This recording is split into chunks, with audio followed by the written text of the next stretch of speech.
the title of this is Accessing All Parts of Yourself, and we put hyphen archetypes. We create those titles partly for ourselves, to give ourselves a frame to speak within, but also to help those listening, people listening, to have a frame of reference to listen in. And I know as soon as I see the word archetypes, or at least certainly when I was first introduced to archetypes, it would immediately get me into my head, like, what's an archetype? What's all this? Oh, I must bring my intellectual head to this because it sounds very grand and like there's going to be lots of information to absorb, or something like that when I used to see that word. And so just to say that our way of talking about archetypes, which we will do in a minute, is exactly as you have just invited us into, Janet. It's about feeling. It's about feeling. Whatever we talk about, you and me today, it's about inviting each of us to feel the words within us, to not try to get our minds too overly involved, which is tricky sometimes. But I hope that the way that we're going to approach this topic, Janet, will be very much about, connecting with our bodies and how things feel that we wish they didn't feel, how things feel that we wish they did feel, but coming at this topic from that perspective, I feel is important. Maybe you could just say a tiny bit more about that. I feel like you might have something. A couple of things that spring to mind. We've got this image of a baby, and I think we just know how much babies naturally feel and just express. They're crying, their little smiles, all of it. They just feel their way through life, really. So I think that that's just a lovely image to hold. And we wouldn't expect to, well, we do talk to babies, of course, but we help them feel, like we help them feel safe, we help them feel full, we help them feel clean. It's a real feeling state. So there's that. And there's also, for me, there's also like, we have to feel, but there's also an in through our mind kind of getting a glimmer. It's not to take the mind away at all, but for me, it was like my mind sort of had to believe it and just feel that there was another way, another glimmer. So it's sort of,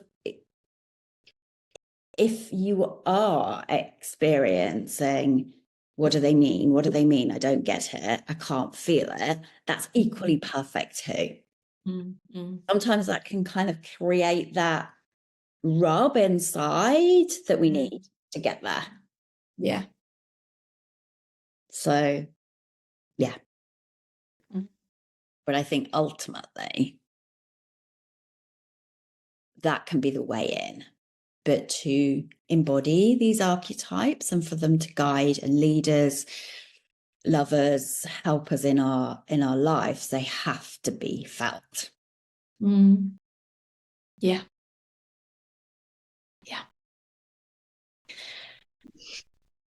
So, can I ask you a question? Shall we start?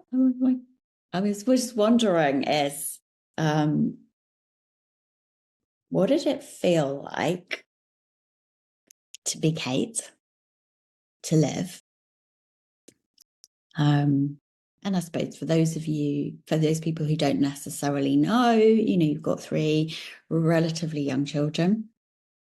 And I know that your children were relatively young, sort of when you'd sort of started working with archetypes as well. But just in the context of particularly mothering, living your life, how did it feel? What was it like before this connection with archetypes? and it's interesting, actually, looking back, that you're absolutely right, that this sort of this way of exploring myself, I didn't have access to prior to having children.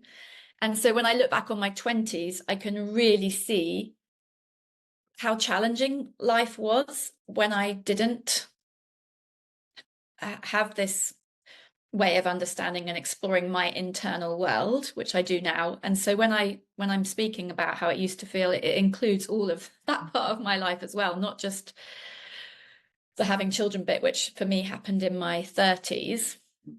But I was reflecting on this before we was going to speak today, and I was thinking, God, it just felt so, my internal world felt so messy. That's the best way to explain it. It felt so messy, and it felt so kind of all over the place and chaotic. And it was like there was a real sense of just responding to life and coping with it the best I could. And oftentimes that wasn't so bad, but a sort of feeling of almost low-level lying anxiety, because you were always just like responding, what's next? Okay.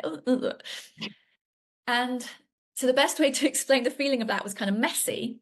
And the messiness would show up in different ways. But reflecting back now, I can see how I often didn't feel hugely resilient. I would often look to other people for like reassurance of, should I do this or this? And I'd struggle to sort of know what was for me. And so I'd look for other people to guide me with that. And I didn't feel particularly confident about how to sort of lead myself. That was all part of that, I guess, the looking for reassurance from other people. And looking back now, I can see I already mentioned this with the kind of responding to life feeling. I didn't really have a clear sort of vision for what I was up to. And that's an interesting word, because I've always loved spontaneity. So I never had like a 5-year plan I was working to or anything. That just didn't work for me. But I also felt like sometimes perhaps decisions I would make or ways I would look at things would be from maybe a more conditioned perspective, of what others around are doing or how I'd been educated or brought up, rather than necessarily doing what felt really deeply true for me. I wasn't so bad on that. And I think all of us actually do have a sense of what's right for us and do live our lives from there. But I could sense it wasn't always that I was being guided from that place. So that was all adding to that sense of messiness or sort of being buffeted around in life. Yeah. So from that perspective, I loved how you said you were sort of in touch with your own sense, and I think you probably had that way more than me, if I'm honest. So I wonder if the next thing is like that real invitation into more intentionally connecting to that part of yourself, that vision and that soul knowing. Yeah. So this is like a big leap. Yeah. And I think for you too, because we were introduced to these ideas at the similar time. And first of all, let's just say I'd never really thought about different parts of myself. I just thought, it's just me. Yes. Doing the best I can.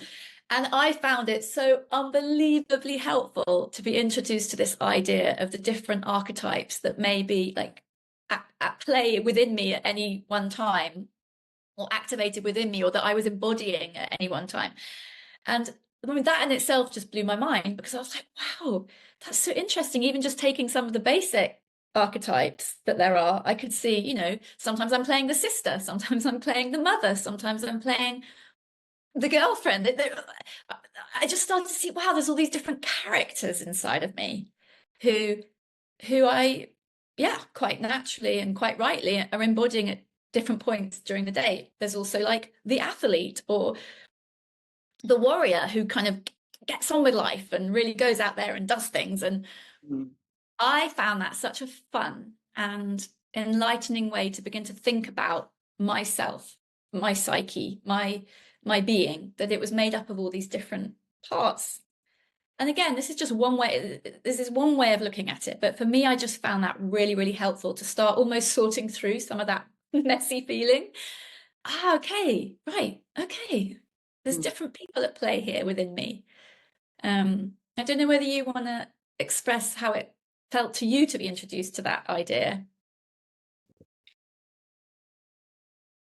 Gosh, I feel, well, life before it, and whilst, I want to make it really clear, before coming across archetypes, there'd been such a shift in my whole life, from sort of deep depression, and so things had shifted massively, but I was still like, I want to know more. I want to do more. So it wasn't that this was like the moment, but it was really important. But looking back, when it felt so constricted to be me, it's the best way I can describe it. When you said it, I was like, oh my gosh, it's like I had tried so hard to change and be different, in all ways. But it was always coming from here. And that's really tight and constricting. Whereas when we started working with archetypes and feeling them, it was just as if my whole system, and that came on board.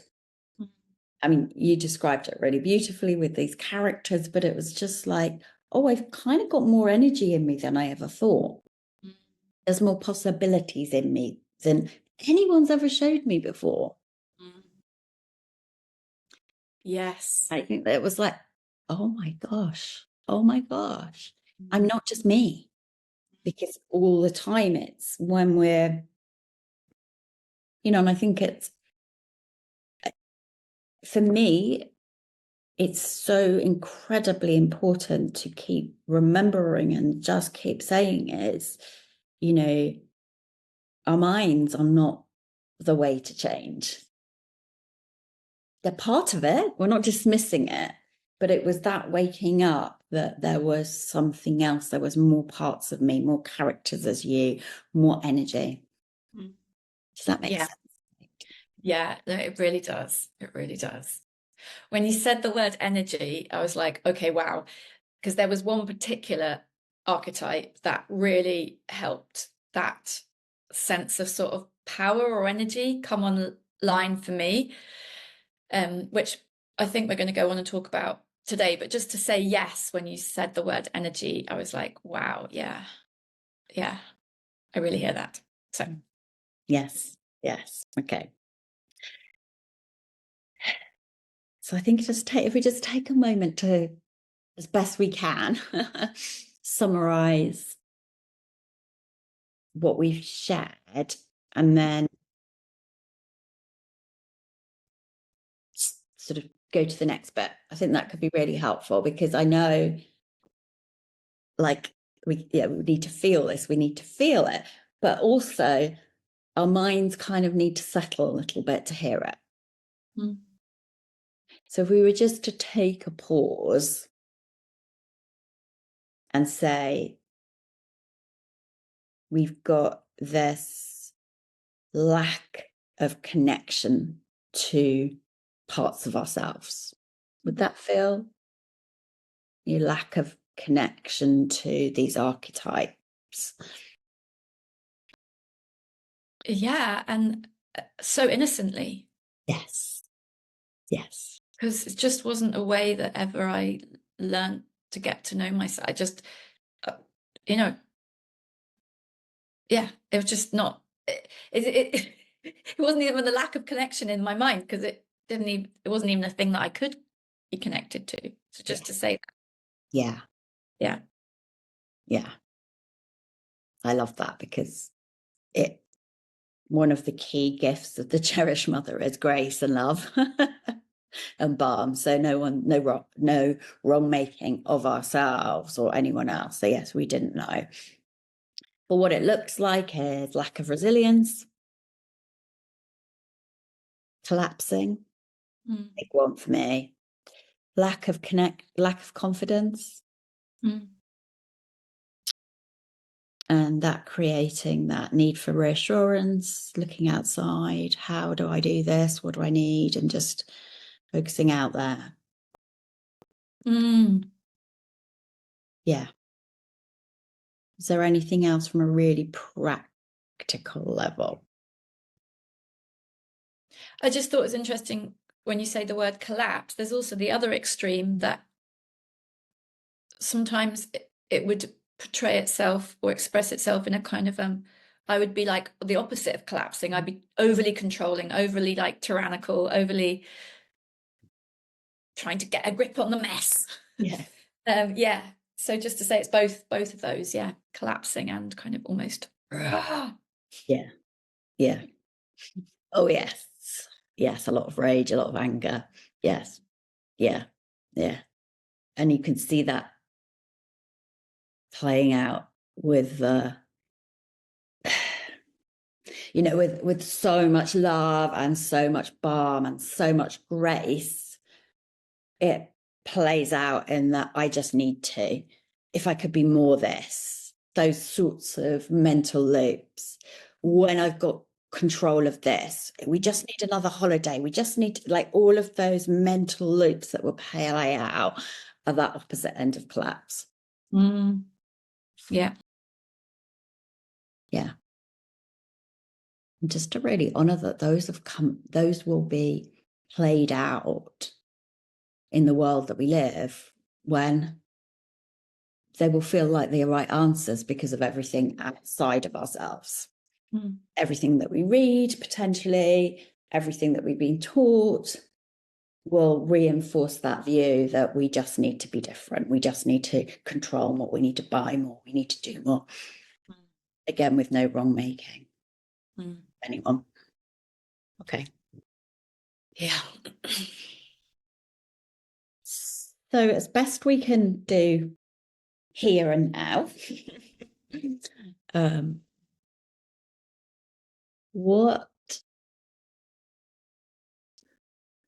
how can we begin to journey with, offer this connection and building this relationship with these archetypes, or building a relationship with all parts of ourselves? Might seem like a way of wording it for now.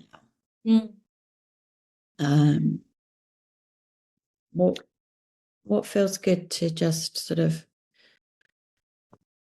offer there? There are many ways that we could sort of go at this. My feeling is that it's important to speak about, I think, one particular archetype that has really supported the exploration of all the other archetypes within us. For you and I think I can speak on both of our behalves when I say this. If not, you just chime in. But the one that I have sort of such a respect and fondness and love and devotion to, actually, is the archetype of the sovereign, which again was a very new concept for me at the time. But as soon as I heard the idea that perhaps there was a sovereign within me, and we can talk more about that word in a minute, but I felt that enormous energy, like that, oh wow, oh my gosh, I could just sense the importance of this, the possibility, that was the word you used earlier. Just suddenly it was like, okay, I was like, every part of me just lit up. It was like, this is important. I think this is going to help. And yeah, that is the particular archetype I certainly would like to speak a bit more about. I don't know whether that's how you're seeing it right now, Janet, but yeah, it's kind of quite. Yeah, definitely. It, whilst intellectually, initially it made no sense. I was like, I don't know what that word means. What you're telling me, I'm going to be a queen or, you know, like if you think sovereign, you think queen, which actually it is, but we can talk about that, but only as in queen of a country type, a royalty issue. So there was this intellectual thought of what? And yet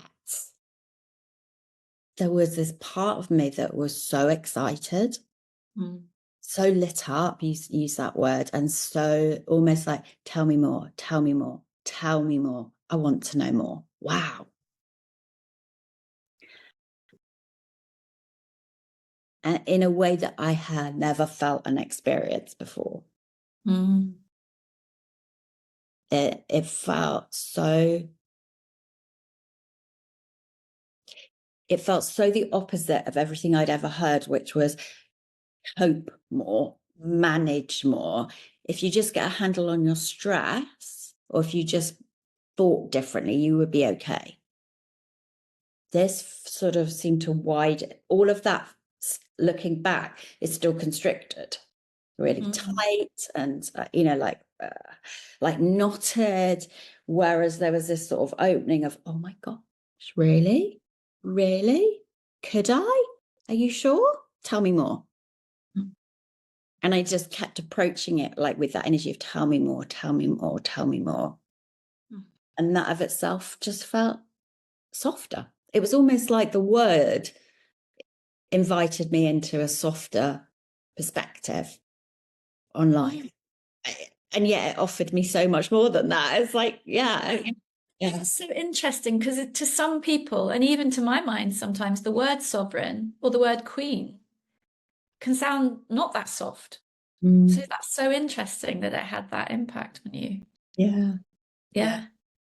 Really interesting. I guess probably the softness was related to the fact that parts of you could almost relax and be like, oh, well, if there's one part of me that's sort of responsible for being in charge and giving direction and holding a vision, then other parts maybe could be like, oh, well, I can just be the inner child, or I can just be, in this instance, I don't know, the writer or the creator, or we can play with this in whichever way makes sense for us. But I could just imagine how parts of you would have been like, oh, well, that feels good. Yeah. It to me, it feels like a really kind, loving, comforting energy. Yeah. Of possibilities. Yeah.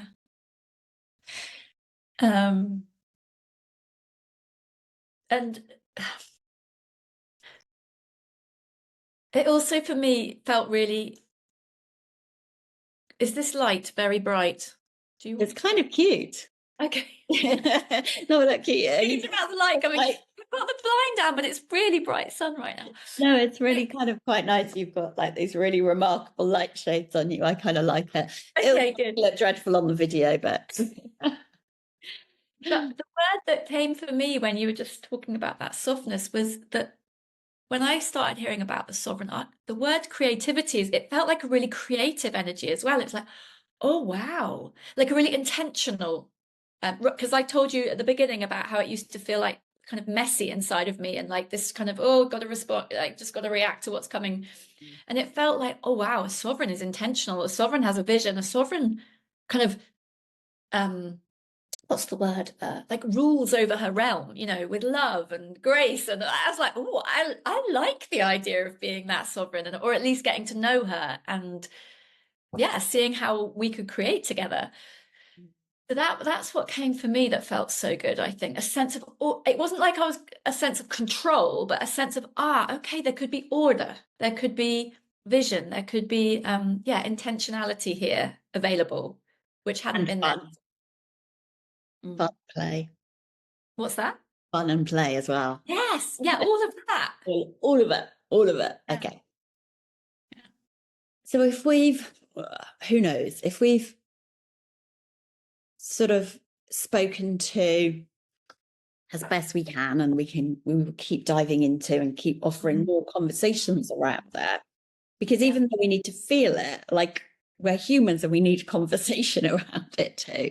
So that's just like beautiful. If we've spoken to this idea of what it felt like living with no idea that we were connected to this, as you just said, like we've got this constriction and we're in control or collapse, and lack of confidence, lack of resilience, with all of those things, we've offered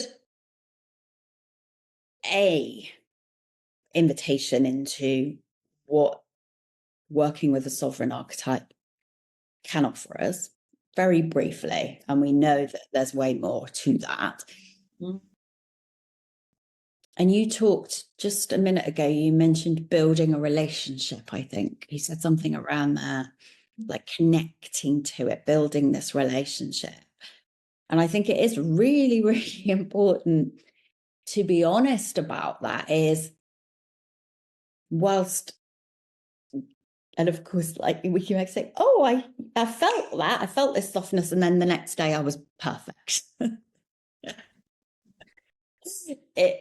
And there is no perfect, by the way, but that's, it's so interesting just to say, when we might sense and feel, oh, wow, this sounds interesting, this sounds amazing, our mind will then say, and we need it tomorrow, because that's what the mind does. So from a place of... And can I just add, and if I can't do it perfectly, I won't do it at all. Yes. Depending on it's really not for me then. Yeah, depending on our patterning, depending on our wounding, our belief systems, yes. Someone else can, but not me. Yeah. Oh, well, look, I've just collapsed again. So that's really important to really be clear about. Because we will hear things so much through our perceptions and through our own patterns and wounding. So if people, we listen to it and we might say, oh, it's okay for you, but not for me. And to really honor that. We want to make that absolute invitation that whatever arises in this conversation for people, is they get to share it here. Yeah. We are so open, almost sort of, I don't want to say the criticism as such, but that's fine too. But the sense of what arises for people when they listen to it, if it is that hopelessness or no way, that in itself could be the opening. It doesn't have to feel, if you're sitting here listening and going, no way, that's not possible, then let that be your guide and share that and see what arises. Yeah. As opposed to us trying to push a view of, you need to feel the softness. It's like, no, sometimes your way in might be the bash. Yeah. I just want to really honor that. Yeah. May I offer one more little bit of temptation or, word? One of the fabulous things about exploring this sovereign archetype, for me, has been, it's not just like, okay, good, done, sorted at all. This feels like a lifelong kind of journey and relationship.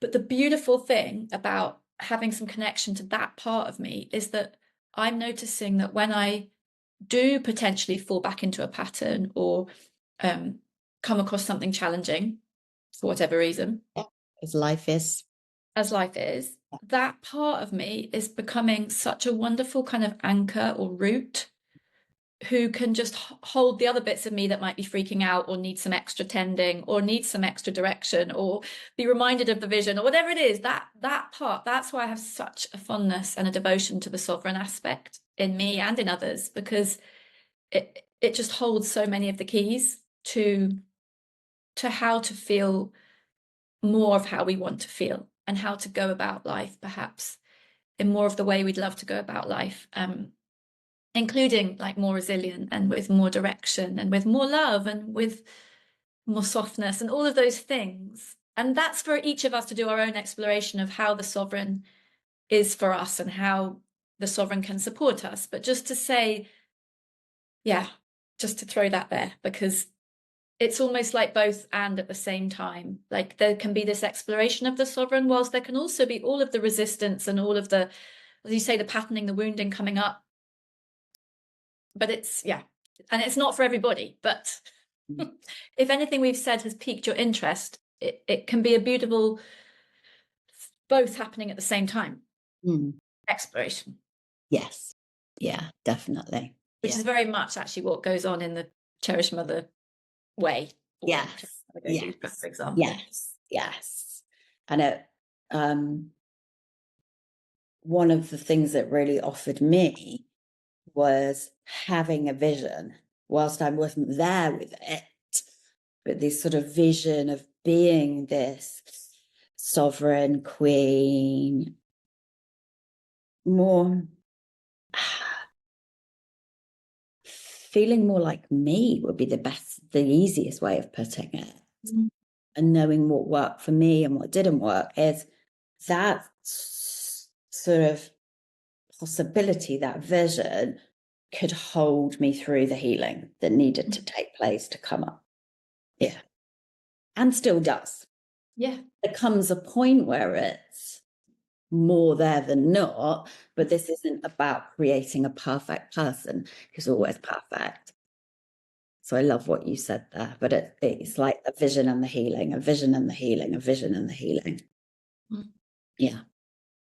And the vision in the first place could be so simple, couldn't it? It could be simply to have that intention to explore these parts of ourselves and see where it leads. Yeah. Yeah. Yeah. Yeah. It could be simple vision of, I don't want to have to cope anymore. Actually, I don't like that because that's a negative, but my intention is to explore what it would like to trust life. Something very simple. Yeah. Yeah. So from that perspective, Kate, from building a relationship, I'm going to put you on the spot here because I know we didn't talk about this, but let's just trust what comes out. I know. What could be first practice or an invitation that we would offer? I know we hadn't thought of one genuinely, like if everyone's like, yeah, but I'm also, I think there's two things I think I'd love to create a little contemplation, which will be a little bit more of using the mind afterwards.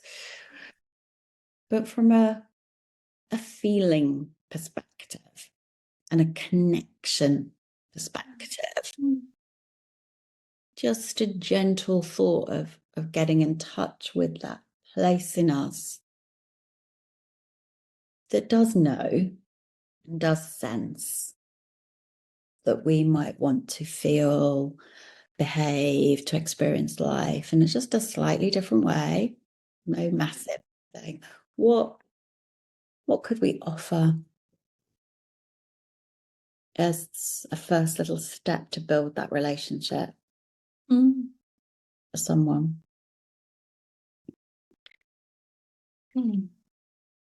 Well, the first would be, to ask yourself, did any of what we talked about today pique your interest? And if it did, wonderful.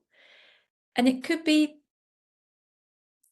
I found it really interesting at the beginning, and this is actually more of an intellectual exercise rather than a feeling one, although of course they're not completely separate, was to be like, sovereign, queen, just taking that archetype, for example, especially as we see it as such an integral and important one.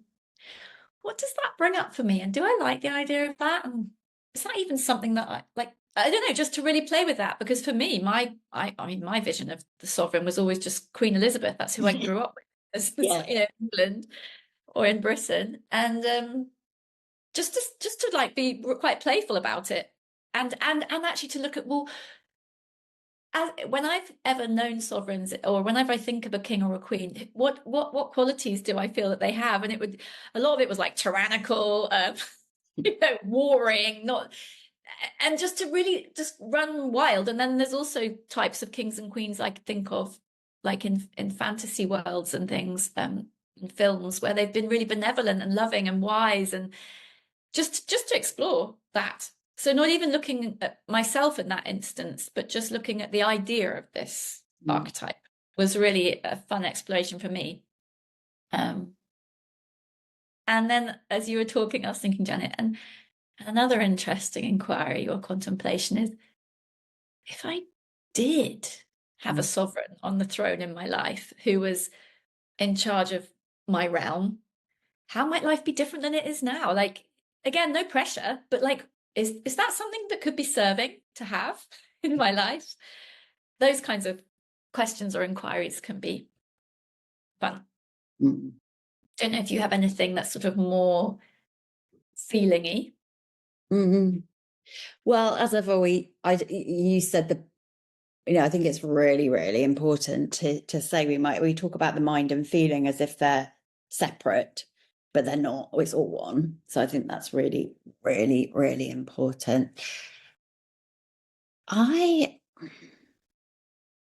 feel actually, if someone is a little bit more curious, a little bit more interested, I actually feel that just starting to balance the mind and that connection, what comes to me is just that really gentle practice of putting our hands on our heart. And even as I say it, I'm like, really, Janet, but it really, I know it worked. And just holding my heart and just taking my energy into here and feeling my heart. And just saying gently and lovingly to myself, I want to feel more. I'm not going to say the word. I'm just going to offer that as the practice. I would love to feel more. I would love to feel more. And just let the heart be received and be known and be heard. And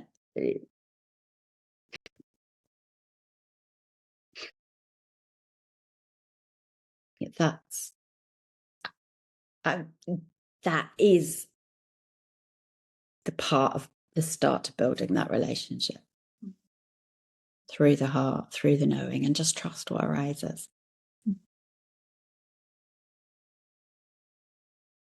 Yeah. And yeah, those two things.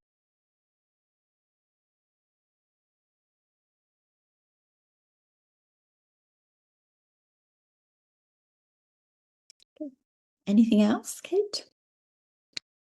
I don't think so. Sure, it's we nice to see you, and it's nice to be here. Yes. Yes. So we will sit with just creating a few little invitations. I think it's quite nice to see it written out. And as ever, we'll keep offering the invitation to share below the video in the group, but also to offer the the reaching out personally to us as well, because of course it's such tender work, really tender work. Yeah.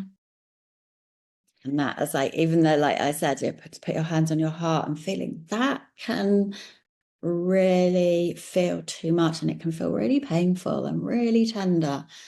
If there's grief there, if there's loss there, if there's so just to honor, come and share that with us, because we've invited you into those practices and you get to share your truths, how they make you feel. And it can often be the case that those need to be done in a more personal way. So I just want to really I really felt that really stress that that this is deep and tender work. Yeah. And sometimes, Janet, really just to honor, it can feel so difficult to do that stopping and feeling while life is so incredibly busy, or while it seems that way to us. And one of our intentions in the new year is to create an intentional space for anybody who's feeling the call to come and do this tender, just this beginnings of this tender work together. Because it can be almost, overly daunting to do it just randomly. So we're working on creating a really beautiful, intentional, probably 4 or 5 week space to invite people into beginning to do this kind of tender work with themselves, but do it in a kind of guided and held way to begin with. Yes. Just to say that's in our hearts to create Yes. in the new year. The light is sitting so magnificently on your hands as you talk. I don't know what it's going to look like on the video. But it's been something anyway. It's kind of shining through some crystals I've got on the windowsill, so I wonder if that's why it's so at what point you had the cross and your hands were sort of yeah, there's no perfection. Well, it is perfectly imperfect, but there's no video perfection here. Okay. We shall close. Final blessings, or is that all good, Kate? Are you complete? It feels really good. It feels like we covered quite a lot. So perhaps yes, as you say, some summarization, some summaring. Yeah. Summary. And questions. Yeah. You said this, I'd love to know more, or I don't believe you, yes. And we will be intentionally sharing, offering more around the archetypes over the next few weeks as well. And somehow blending in how the cherished mother is sovereign and so much more as well. Yes. Okay. Lots and lots of love, Kate. Take care. Bye. Love to everybody. Bye.